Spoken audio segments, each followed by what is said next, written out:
Les habitants du château de Nancy ne s'aperçurent du retour de monsieur et madame Desormes que par quelques rares apparitions du père ou de la mère de Christine.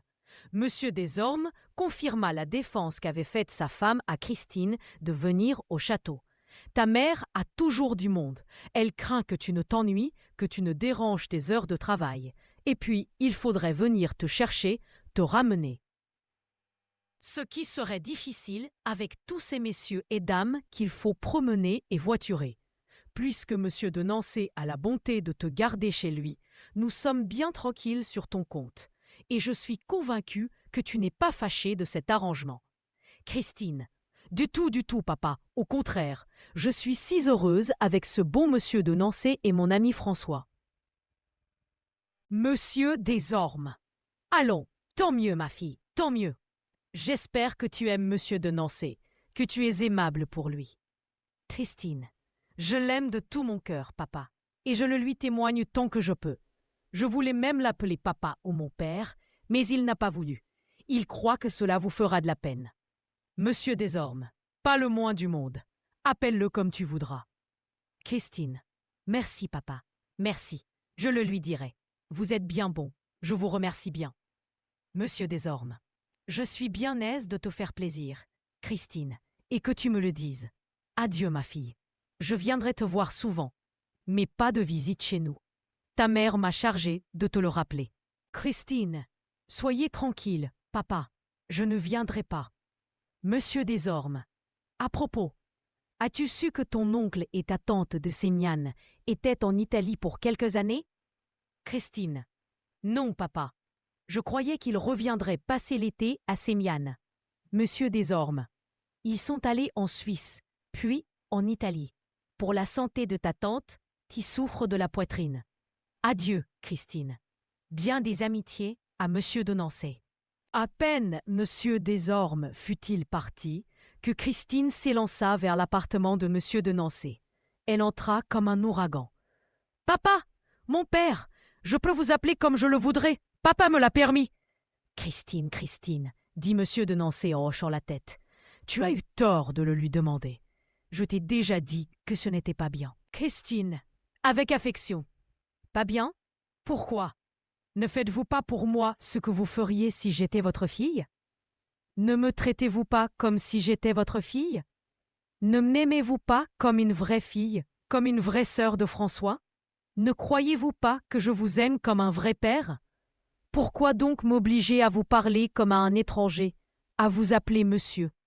Pourquoi m'imposer cette peine? Pourquoi me défendre de vous donner le nom que vous donne mon cœur, celui que vous donne François, qui ne peut pas vous aimer plus que je ne vous aime? Mon père, mon cher père, laissez-moi vous appeler mon père. » En achevant ces mots, Christine se laissa glisser à genoux devant monsieur de Nancy. Elle appuya ses lèvres sur sa main et le regarda avec ses grands yeux doux et suppliants qui faisaient de Paolo son très humble serviteur. Monsieur de Nancy, de même que Paolo, n'y résista pas. Il releva Christine et lui dit d'une voix émue. « Ma fille, ma chère fille, appelle-moi ton père, puisque ton père te le permet. Et crois bien que si je suis un père pour toi, tu es pour moi une fille bien tendrement aimée. » Christine remercia monsieur de Nancy. Elle rentra ensuite dans son appartement, où l'attendait Paolo pour lui donner ses leçons. L'été se passa ainsi, bien calme pour François et pour Christine. Monsieur de Nancy refusa toutes les invitations de monsieur et de madame Desormes. « C'est bien mal à vous, monsieur de Nancy, » lui dit un jour madame Desormes dans une de ses rares visites. « Vous refusez toutes mes invitations. Vous ne voyez aucune de mes fêtes, qui sont si jolies, aucun de mes amis, qui sont si aimables, qui m'aiment tant, qui sont si heureux près de moi. Vous ne goûtez à aucun de mes excellents dîners. J'ai un cuisinier admirable, un vrai Vatel, monsieur de Nancy. Je suis vraiment contrarié, madame, d'avoir toujours à vous refuser, mais les devoirs de la paternité s'accordent mal avec les plaisirs du monde, et je préfère une soirée passée avec mes enfants aux fêtes les plus brillantes. Madame Desormes, comment dites-vous? Mes enfants? Je croyais que vous n'aviez qu'un fils, Monsieur de Nancy. Et Christine, madame, ne m'avez-vous pas permis de la regarder comme ma fille? Madame Desormes.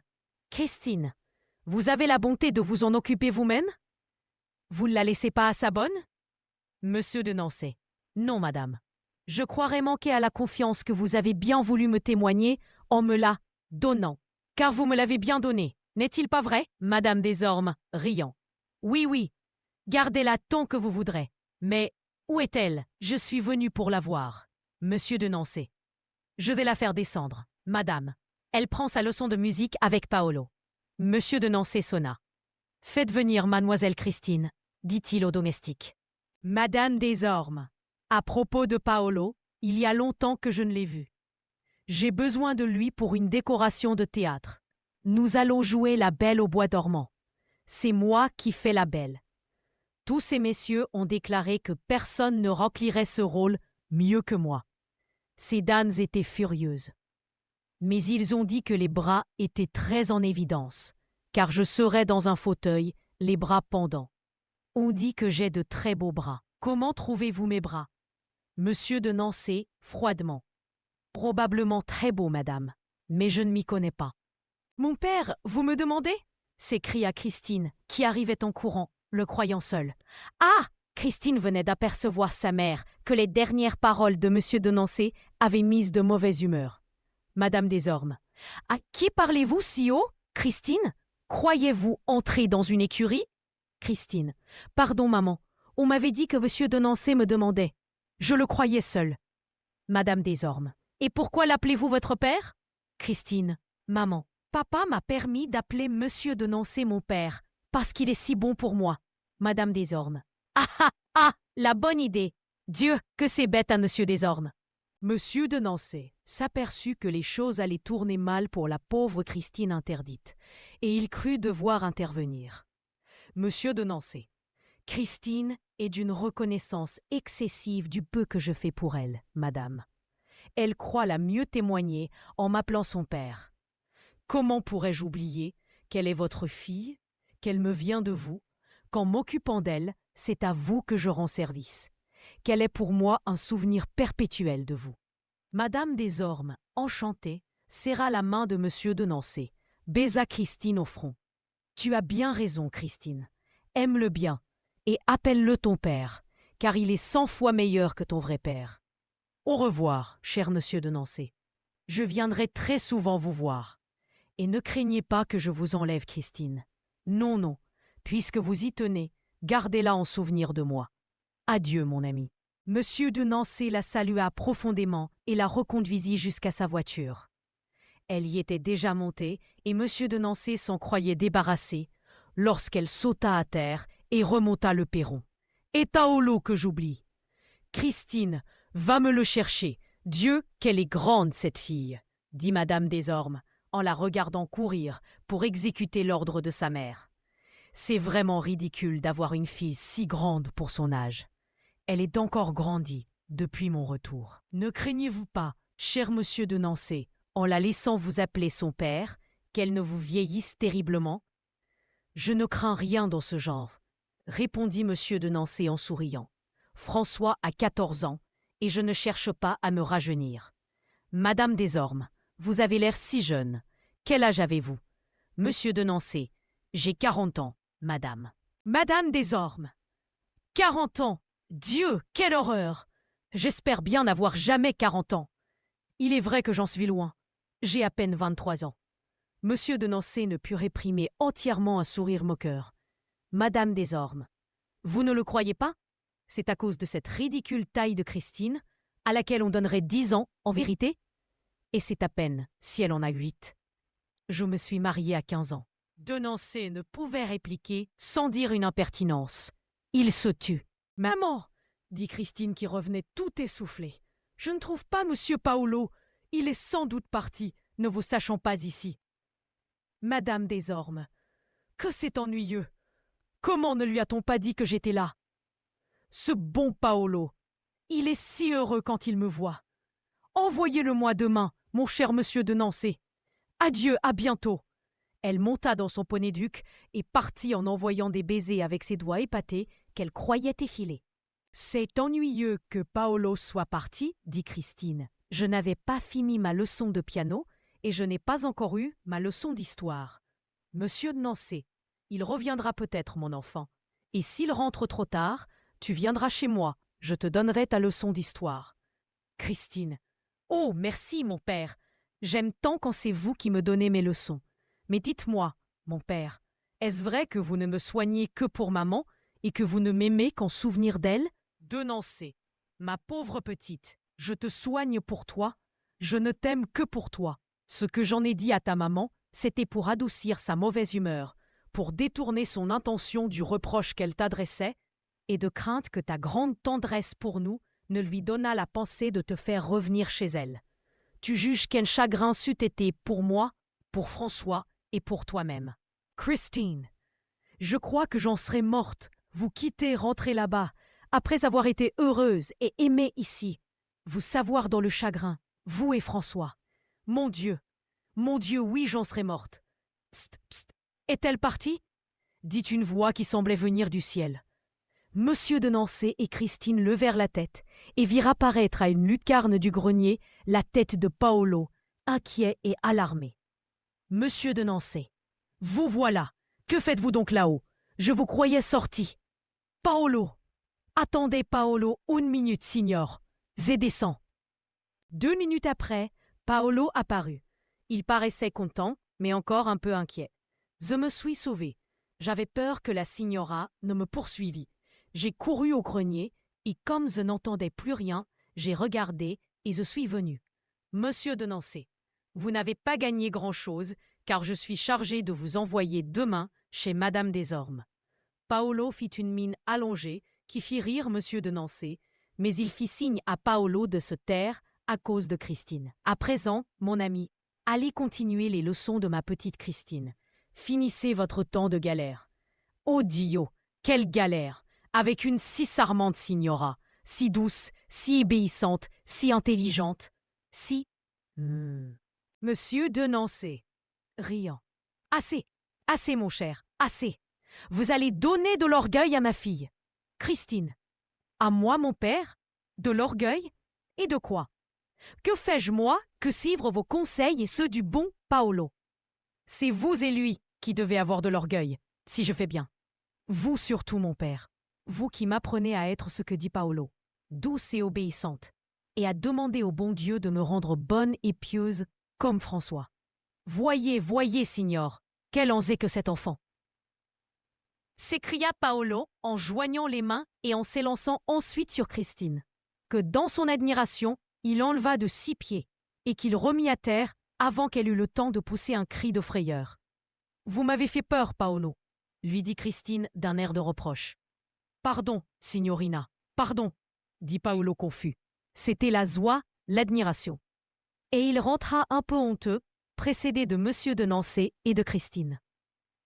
François rentrait un jour de chez Maurice, qu'il continuait à voir 1 ou 2 fois par semaine, et dont la santé et l'état physique ne s'amélioraient guère. Ses jambes et ses reins ne se redressaient pas. Son épaule restait aussi saillante, son visage aussi couturé. Il s'affaiblissait au lieu de prendre des forces. Sa difformité et l'insouciance de son frère lui donnaient une tristesse qu'il ne pouvait vaincre. Il allait assez souvent chez Monsieur de Nancé, où il était toujours reçu avec amitié. Christine était bonne et aimable pour lui. Elle lui témoignait de la compassion, mais pas l'amitié qu'il aurait désiré lui inspirer et qu'il éprouvait pour elle.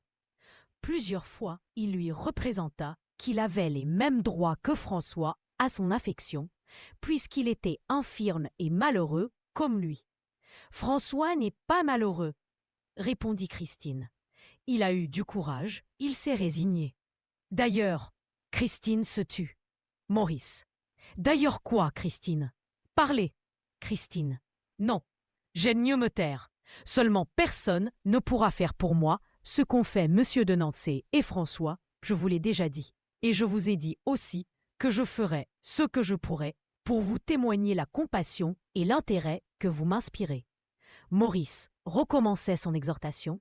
Christine répondait de même. Et quand elle se trouvait seule avec Monsieur de Nancy. Elle se plaignait à lui des importunités de Maurice. Chaque fois qu'il me dit de ces choses, je l'aime moins. Je le trouve de plus en plus ridicule. Il demande plus qu'il ne le devrait. Et comme je ne sais que lui répondre, ses visites me sont désagréables. Que faire, cher père? Je crains de ne pouvoir m'empêcher de le détester. Monsieur de Nancy. Non, chère petite, il t'ennuie. Tu ne le détesteras pas, car tu penseras qu'il est l'ami de François. Christine. Oh, l'ami? François y va par charité. Et toi, tu le recevras par charité. Et tu prieras le bon Dieu de te rendre bonne et charitable. Et tu n'oublieras pas que tu vas faire ta première communion l'année prochaine. Christine, l'embrassant. Et puis je penserai à vous et à François pour vous imiter. La première fois que Maurice viendra, vous verrez, cher père, comme je serai bonne. Le jour où François revint de chez Maurice, comme nous l'avons dit, il avait trouvé son pauvre protégé fort triste. Ses parents lui avaient annoncé que, n'ayant pas été à Paris depuis près d'un an, leurs affaires s'étaient dérangées et les obligeaient à y aller passer 1 ou 2 mois.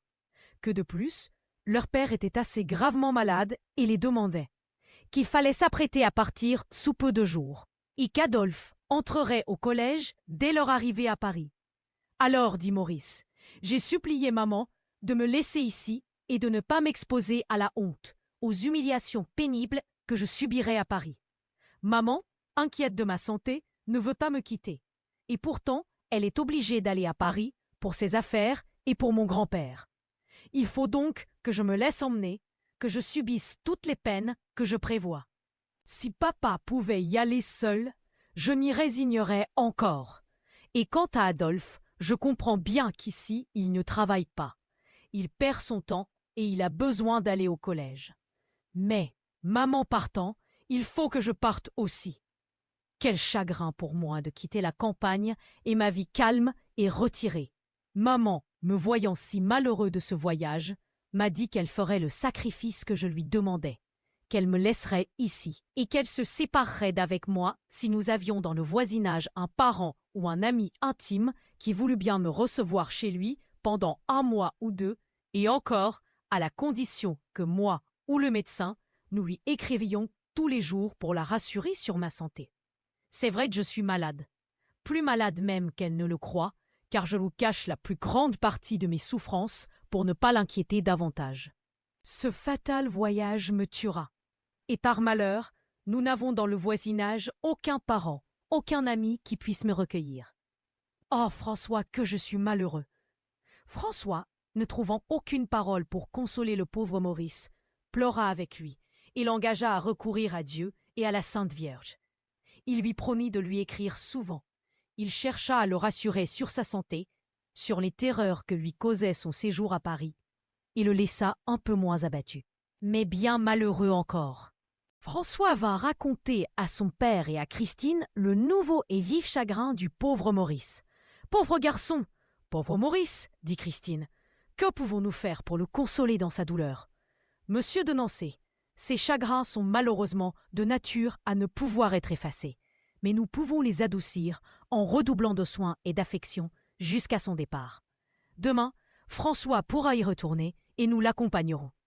Christine, mon père, je crois que j'ai trouvé un moyen excellent de le rendre non seulement moins triste, mais heureux. Monsieur de Nancy. Toi, tu as trouvé cela, Christine? Dis-le-nous bien vite. Christine, c'est que vous allez être pas content. Monsieur de Nancy. Pas content? Pourquoi? Ton invention est donc mauvaise? Méchante? Christine. Au contraire, mon père. Excellente et très bonne. Devinez. Ce n'est pas difficile. Monsieur de Nancy, comment veux-tu que je devine si tu ne me dis pas quelque chose pour m'aider? Christine. Et toi, François, devines-tu? François la regarda attentivement. Je crois que j'ai trouvé, s'écria-t-il. Et il dit quelques mots à l'oreille de Christine. C'est ça, tu as deviné, répondit-elle en riant. À votre tour, mon père. Vous ne devinez pas?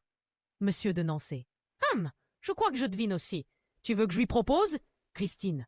C'est cela, c'est cela. Eh bien, papa, voulez-vous? Monsieur de Nancy, souriant. Mais tu ne m'as pas laissé achever. Tu ne sais pas ce que j'allais dire. Christine. Si fait, Et je vous demande encore, le voulez-vous? Monsieur de Nancé, avec malice. Il faut bien, puisque tu le désires si vivement. Mais je te demande instamment que ce ne soit pas pour longtemps. 8 jours au plus. Christine, ce sera assez, mon père, pour le consoler. Pourtant, j'aimerais mieux 1 mois que 8 jours. Monsieur de Nancé, de Maine. Nous verrons si nous pouvons nous y habituer, François et moi. Christine. Oh, vous vous y habituerez très bien. François ira le lui demander demain. Monsieur de Nancé, souriant. Il vaut mieux que tu y ailles toi-même avec Isabelle. Tu verras en même temps la chambre que te donnera Madame de Cibran pour toi et pour Isabelle. Christine, effrayée. Quelle chambre? Pourquoi une chambre? Monsieur de Nancé. Mais pour demeurer chez Madame de Cibran pendant 8 jours, jusqu'à son départ, comme tu le désires. Christine. Moi? Demeurer là-bas? Moi vous quitter? Aller chez ce Maurice que je ne peux pas souffrir? Oh, mon père, vous ne m'aimez donc pas, puisque vous me renvoyez avec tant de facilité. Vous ne croyez pas à ma tendresse, puisque vous me supposez le désir, la possibilité de vouloir vous quitter. François, tu as des devinés, toi. Tu m'aimes. Demain. Christine, désespérée et tout en larmes, se jeta au cou de François, qui regardait son père avec tristesse. Monsieur de Nancé, Christine, ma fille, mon enfant, ne pleure pas, ne t'afflige pas. C'est une plaisanterie. Je devinais très bien que tu me demandais de faire venir Maurice ici avec nous. Tu ne m'as pas laissé achever, et j'ai profité de l'occasion pour te guérir de ta précipitation à vouloir comprendre les pensées inachevées. Je suis désolé, cher enfant, du chagrin que tu témoignes, et crois bien que je ne t'aurais jamais permis l'inconvenance que je te proposais en plaisantant, et que je tiens trop à toi, que je t'aime trop pour me séparer de toi volontairement. Christine, consolée, embrassa tendrement ce père et ce frère tant aimés, et renouvela la proposition d'avoir Maurice à Nancé. Monsieur de Nancé. Tout ce que vous voudrez, mes enfants. Je m'associe à votre acte de charité, quoiqu'il ne me soit pas plus agréable qu'à Christine. Mais comme elle, je supporterai les ennuis d'un malade étranger et je vaincrai mes répugnances. Quand François retourna le lendemain chez Maurice et lui fit part de l'invitation de Monsieur de Nancé, le visage de Maurice exprima une telle joie, une telle reconnaissance, que François en fut touché. Il remercia François dans les termes les plus affectueux et annonça le départ de sa mère pour le lendemain matin, parce qu'on avait reçu de mauvaises nouvelles de son grand-père. « François, tu viendras à Nancé dans l'après-midi » Maurice. « J'en parlerai à maman. Elle le voudra bien, j'en suis sûr. Et alors je viendrai le plus tôt que je pourrai. Mais, dis-moi, François, Christine ne sera-t-elle pas ennuyée de mon long séjour près de vous » François. Pas du tout, puisque c'est elle qui en a eu l'idée et qui l'a demandé à papa. Maurice. En vérité? Christine. Oh, quelle bonne petite amie j'ai là. François réprima un petit mouvement de mécontentement du vol que voulait lui faire Maurice de l'amitié de Christine. Mais il réfléchit que Christine n'avait pour Maurice que de la compassion, et que ce n'était qu'un acte de charité qu'elle exerçait envers lui. « À demain » lui dit François. « Oui, à demain, cher ami, dit gaiement Maurice. Eh bien, tu pars sans me donner la main? François, c'est vrai, je n'y pensais pas. Viens de bonne heure. Maurice, le plus tôt que je pourrai. Merci, mon ami. » François s'en retourna à Nancé, un peu pensif. Il rencontra à moitié chemin Christine et son père qui venaient à sa rencontre. Monsieur de Nancé demanda des nouvelles de Maurice, pendant que Christine disait à François « Qu'as-tu? Tu es triste ?»« Oui, je suis fâché contre moi-même. » Et il raconta à son père et à Christine ce que lui avait dit Maurice. « Et alors ?» dit-il. Christine, vivement. « Et alors, tu as été fâché contre lui et tu as eu envie de lui dire que je n'étais pas son ami et que tu l'étais et serais mon seul ami et que je ne l'aimerais jamais comme je t'aime. Et puis, tu ne l'aimes pas, tout comme moi, » dit Christine en riant. François, surpris. « Tiens, comment as-tu deviné? » C'est que cela m'a fait la même chose quand il m'a demandé de l'aimer comme je t'aime. Je le trouvais bête. je me sentais fâchée contre lui. Et depuis ce temps, je ne peux pas l'aimer pour de bon. Mais papa dit que ça ne fait rien, qu'on peut tout de même être bon et aimable pour lui sans l'aimer. François, que ce ne soit mal de ma part, papa. C'est vrai que je ne l'aime pas. Et pourtant, il me fait pitié. Je le plains. Mais je n'aime pas à le voir. Monsieur de Nancy. Et pourtant, tu y vas de plus en plus, mon ami. François. Parce que je l'aime de moins en moins. Et c'est pour me punir de ce mauvais sentiment que je fais plus pour lui que si je l'aimais. Monsieur de Nancy, tu ne peux faire ni plus ni mieux, mon ami, car tu agis par charité. Tu fais donc plus et mieux que si tu agissais par amitié. Sois bien tranquille, et quand il sera ici, continue à lui laisser croire que tu es son ami. Le bon Dieu te récompensera de ce grand acte de charité. Christine, mon père, vous avez raison de dire grand acte de charité, parce que c'est bien difficile d'être avec les gens qu'on n'aime pas, comme si on les aimait. L'arrivée de Paolo interrompit leur conversation, que François reprit avec son père avant de se coucher. Ils dirent beaucoup de choses que nous n'avons pas besoin de savoir et dont le résultat fut pour François une tranquillité de cœur complète, un redoublement de tendresse pour Christine et de compassion pour Maurice, qu'il résolut de traiter plus amicalement encore que par le passé.